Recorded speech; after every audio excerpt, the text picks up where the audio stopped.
తమిళనాడులో సినిమా నటుడు విజయ్ పార్టీ ర్యాలీలో తొక్కిసలాట ఘటన జరగటం 41 మంది చనిపోయిన విషయం అందరికీ తెలుసు. ఈ ఘటన విజయ్కు పెద్ద సమస్యగా మారింది.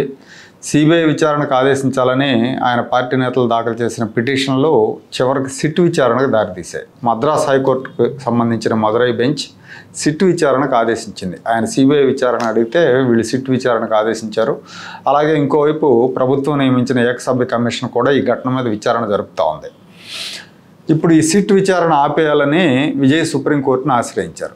ఆయన ఎందుకు ఆపేయమంటున్నారంటే ఈ కేసు విచారణ సందర్భంగా హైకోర్టు చేసిన వ్యాఖ్యలని కారణంగా చూపించారు. ఈ ఘటన జరిగిన తర్వాత టీవీకే పార్టీ నాయకులందరూ పారిపోయారు. విజయ్లో నాయకత్వ లక్షణాలు లేవని హైకోర్టు వ్యాఖ్యానించింది. ఇలా వ్యాఖ్యానించడం ద్వారా దర్యాప్తును ఇప్పటికే ప్రభావితం చేసినట్లు అయింది కాబట్టి ఈ సిట్ విచారణ ఆపేయాలని ఆయన సుప్రీంకోర్టును ఆశ్రయించారు. అయితే ఇరుకు ప్రదేశంలో ఎక్కువగా జన సమీకరణ చేయడంతో పాటు సభా ప్రాంగణానికి విజయ్ ఆలస్యంగా రావటం వల్ల ఈ ఘటన జరిగిందని ప్రాథమికంగా గుర్తించారు. ఈ వ్యవహారంలో ఎవరు ఎలాంటి నివేదికలు ఇచ్చినా అది విజయ్కి వ్యతిరేకంగానే ఉండే అవకాశం ఉంది.